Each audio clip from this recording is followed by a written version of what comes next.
Altos Estudios Jurídicos de Jalisco. Hoy está con nosotros, entre otros invitados, José Luis Hernández Ramírez. Él es abogado por la División de Estudios Jurídicos de la Universidad de Guadalajara. Es colaborador científico en la revista Telemática de Filosofía del Derecho en España desde 1998. Actualmente bajo la dirección del doctor Roberto Mariano Jiménez Cano. Ha publicado diversos artículos sobre la democracia, derechos humanos, entre los que destacan los retos de la justicia en los albores del siglo XXI, 2 de julio, una nueva oportunidad para pensar y construir la democracia en México y análisis de la fórmula interpretación jurídica del párrafo 4 del artículo 14 constitucional. También ha estado inmerso en temas de seguridad pública, Estado de Derecho y derechos humanos. Actualmente también colabora como profesor en lo que es la División de Estudios Jurídicos de la Facultad de Derecho de la Universidad de Guadalajara y también dentro de lo que es la licenciatura en Derecho de aquí del Instituto de Altos Estudios Jurídicos de Jalisco. Y hoy, bienvenido José Luis. Gracias, doctor. Y hoy vamos a hablar de un tema muy interesante. Mire usted, el daño, lo que significa el daño al proyecto de vida. ¿En qué significa eso? El abordaje que quiero darle al tema tiene que ver con cuestiones de derecho civil, el impacto que tiene, por ejemplo, en el tema de corrupción, responsabilidad patrimonial, pero me gustaría empezar desde la parte constitucional para poder determinar e ir caminándonos a lo que corresponde nuestra obligación de no causar un daño a otra persona, que es un principio que heredamos desde el derecho romano. En junio del 2011 tuvimos la reforma constitucional en materia de derechos humanos. A partir de entonces se viene todo el capítulo primero de la Constitución a hablar sobre el tema. No nos impone obligaciones, y impone obligaciones también al Estado, pero también nos impone obligaciones como ciudadanos. No solamente tenemos que entender la parte de nuestros derechos, sino también nuestras obligaciones, para poder ser ya congruentes con el tema, por ejemplo, de lo que es el derecho internacional de los derechos humanos y lo que corresponde a la Comisión Americana de los Derechos Humanos. Sí me gustaría, por ejemplo, iniciar con una cita. Es un profesor, Carlos Kersi, argentino, falleció el año pasado, que tiene una colección muy interesante sobre el tema de derecho de daños. Y, por ejemplo, en este volumen, que es el de Derecho y Reparación de Daños, es el volumen 5, habla sobre el daño a la persona humana, los derechos a la personalidad e integridad.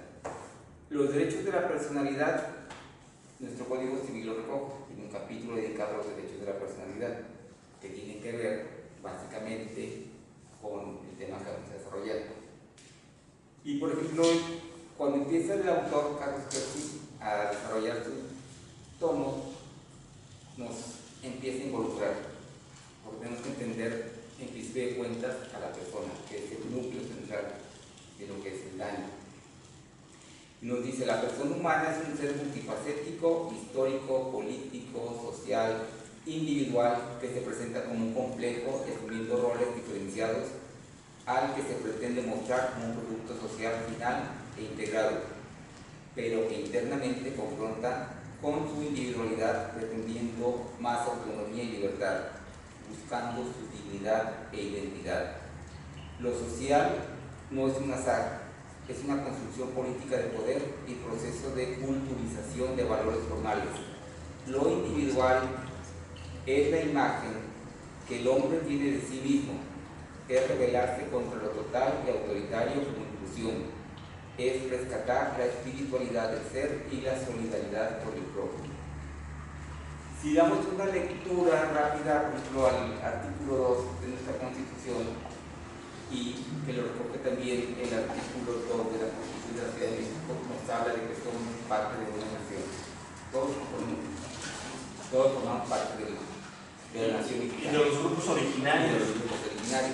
El respeto a los grupos originarios. Y luego enseguida el artículo 3º de nuestra Constitución en la parte referida a la democracia y a los fines y valores de la educación, no se exige que el contenido de la educación sea con respeto y solidaridad y la promoción de los derechos humanos y sobre todo el respeto a los pueblos originarios.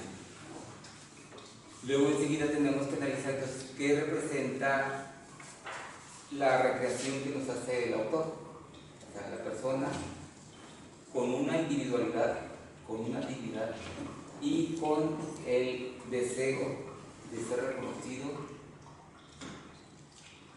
y respetado por la sociedad. En estos tiempos, por ejemplo, con la inversión de las tecnologías de información y comunicación, es muy común que estemos siendo testigos de cómo las redes sociales se construyen y se destruyen reputaciones. En un instante, las personas quedan dañadas en su imagen, en su integridad. Pero ahora nos preguntamos entonces, ¿cómo le afecta eso? ¿Por qué el proyecto de vida? El proyecto de vida, como bien lo señala aquí el autor, tiene que ver con el tema de la libertad.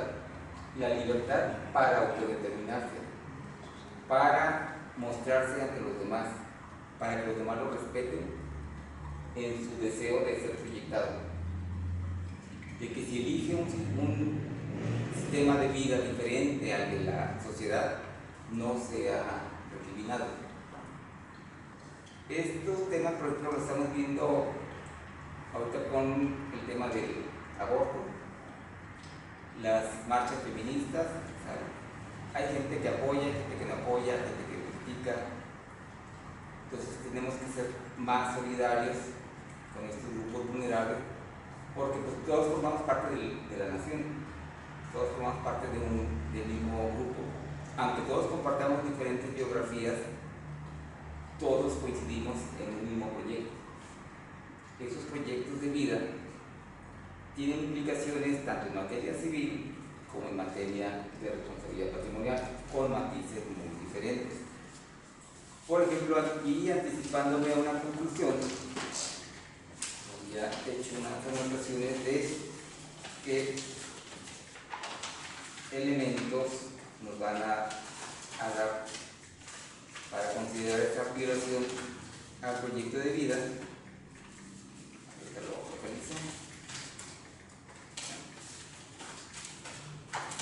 Y que tienen implicaciones y tienen que ser medibles en la parte del tema de las indemnizaciones.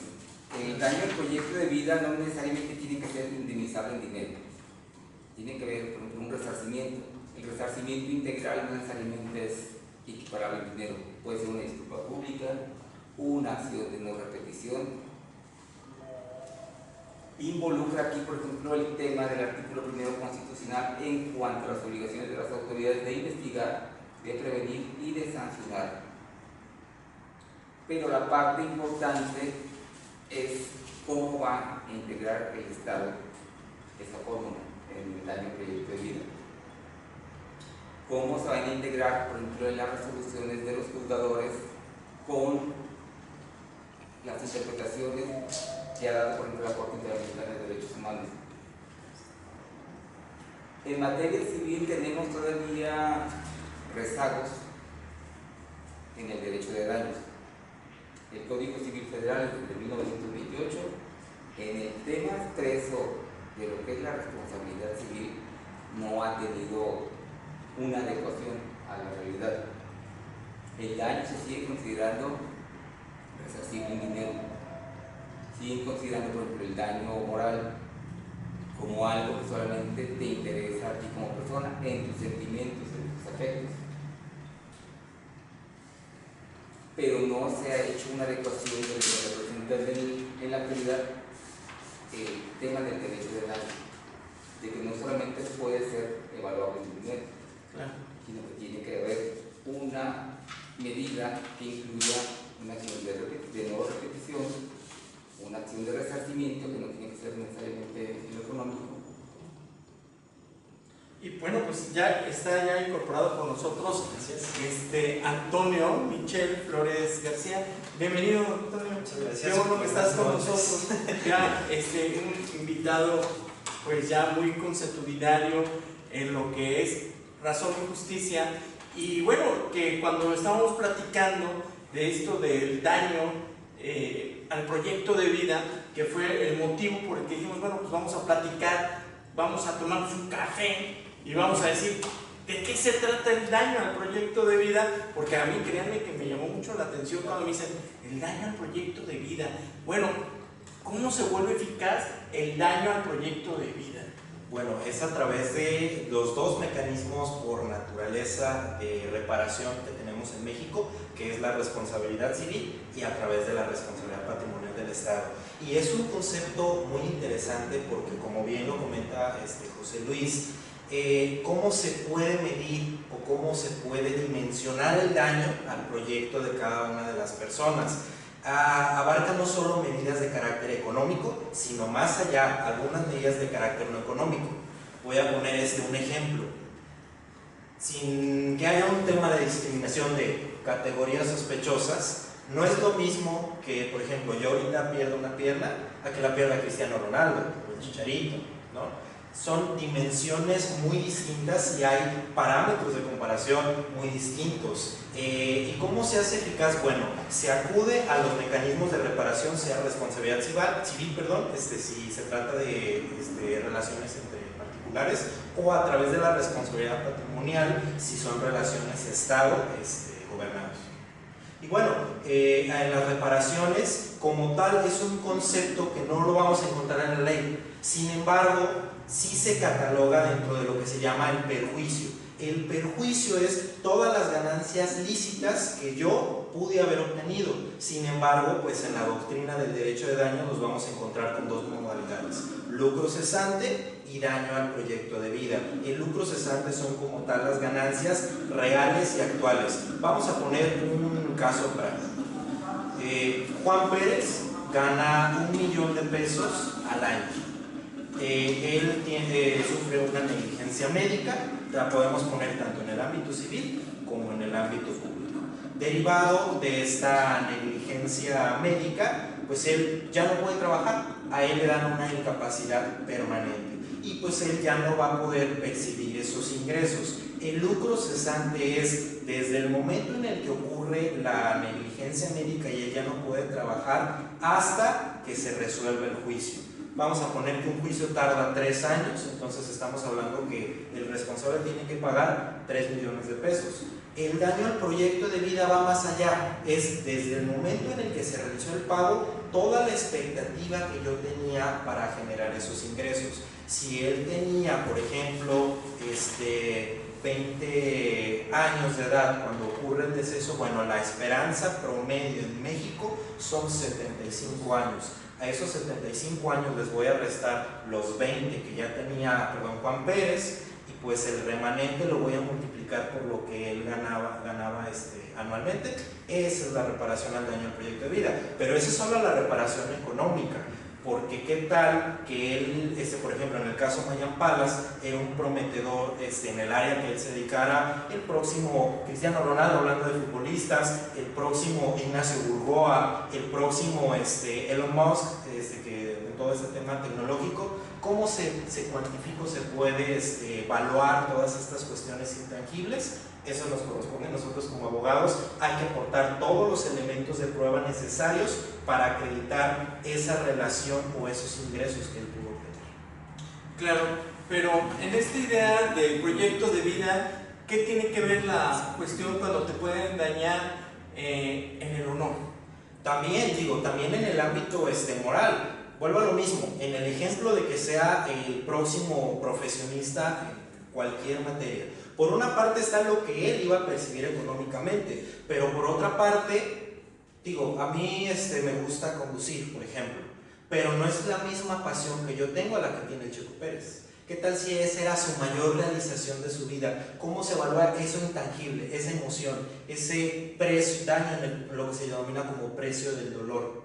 Que aquí José Luis maneja ese tema perfecto. ¿Cómo lo harías?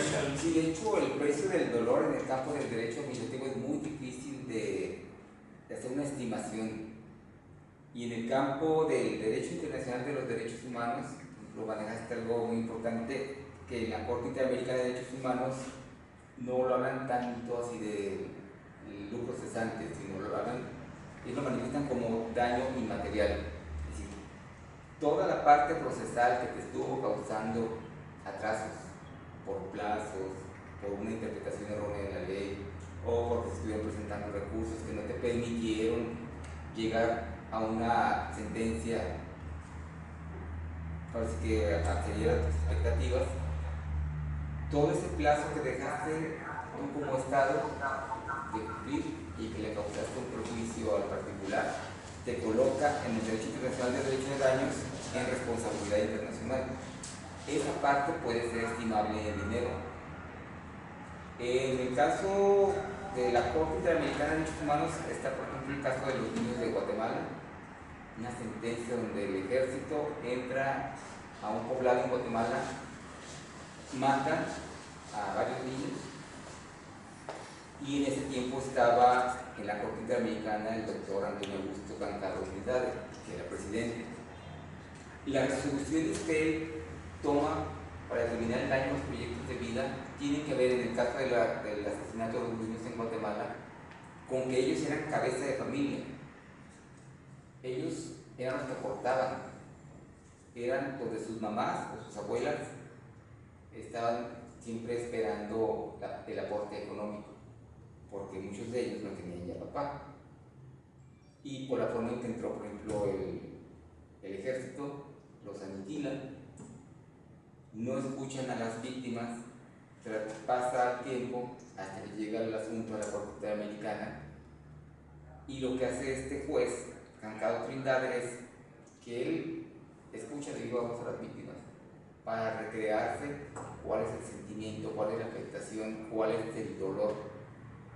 Y en el campo del derecho administrativo es lo que falta, por ejemplo, aquí en México, o sea, que el juzgador realmente escuche a la víctima. O sea, todo eso está en el campo de la doctrina, todo eso está en el campo de la parte de lo que hay que meterse a profundizar, porque no hay un caso paradigmático que nos diga actualmente que se haya llevado a cabo una resarción de daño por proyecto de vida. Sí hay casos donde se han realizado, sin embargo, no con los matices que debieran existir en México. Por ejemplo, lo que José Luis comenta es en la Corte Interamericana de Derechos Humanos. Como comentamos en la primera sesión de esta, que le llamo sesiones de razón y justicia en materia de derecho de daños, porque hemos tocado la responsabilidad patrimonial, la Ley General de Víctimas, la responsabilidad médica. Ahora tocamos un daño en particular. Perdón, me salió un poco, nada más quería conceptualizarlo. Como tal, en la Ley General de Víctimas es la, digamos, la mini corte interamericana, porque tiene las 5 formas de reparación, y a través de este mecanismo sí podemos obtener ese tipo de reparaciones. ¿Qué pasa en responsabilidad patrimonial del Estado, que es el caso más práctico? La ley, tanto la federal como la estatal, viene topada. Al venir topada, nos encontramos que si el abogado es, le gusta estudiar y se va por la inconstitucionalidad, podemos destopar la ley y realmente reparar el daño, pero nada más de manera económica. Hay un caso paradigmático que seguramente habrán escuchado, que es el de estas 2 indígenas que fueron privadas de su libertad porque supuestamente secuestraron a 6 agentes de lo que entonces era la Agencia Federal de Investigación. O sea, explícame un poco. 2 damas secuestrando a 6 policías. Correcto. E 2 indígenas. damas y indígenas secuestraron a 6 policías. Caray, ¿solo en México? Solo en México. Y no hablaban español. Y no hablaban español. ¿Quién? Los policías. No, las mujeres. Las indígenas. Las indígenas. Ellas duraron privadas de su libertad aproximadamente 9 o 10 años, José Luis, hasta que el asunto llegó a la primera sala de la corte. La primera sala dice: oye, no hay ninguna prueba en concreto, todo está fabricado, y las ordena poner en libertad inmediata. El abogado de Francisca, si no me equivoco en su nombre, demanda la responsabilidad patrimonial del Estado. Y en este caso el Estado sí pagó, sin embargo la indemnización está topada. Ahí no se fueron por la inconstitucionalidad de la ley. Pero sucede algo muy interesante. es parte, lo que se conoce en la doctrina del derecho de daños como medidas de satisfacción. Son medidas no económicas, pero que logran el reconocimiento como víctima y forman parte de la reparación. ¿Qué fue esto? El entonces fiscal general de la República pidió una disculpa pública en todos los medios de información a Francisca. De ahí sale un meme muy famoso, que perdón por la expresión, pero el meme que dice: señores, nos chingamos al Estado. Viene de ella. En su discurso, cuando el fiscal pide disculpas, sí, sin embargo, quedan aspectos que yo considero que no son reparados. Por ejemplo, ella no hablaba español. Y gracias a Pero lo dijo muy bien. Sí, no, eso sí. Sin hablar español lo pronunció muy bien, ¿no? Fíjate, no hablaba español, pero sí dijo: señores, nos chingamos al Estado. Eso hasta yo lo entendí. Sí, gracias a todo este procedimiento tiene que hablar español. Cuando regresa a su comunidad, ¿qué pasa? Ya habla español, ya es, digamos, como la seccionada por las costumbres de la comunidad donde ella radicaba. Ella, tengo entendido, que era la encargada de vender las flores en el mercado, que en su comunidad era, híjole, como de los trabajos más importantes por sus creencias. ¿Y cómo reparamos eso? Que ella ya nunca va a volver a ese puesto y que ante su comunidad ya es vista como una delincuente, con independencia de que se haya demostrado su libertad, que ya no habla su idioma originario, sino que ya es español y es una extraña. Esas son reparaciones que no necesariamente tienen que ser económicas y donde tenemos que avanzar, al menos en responsabilidad.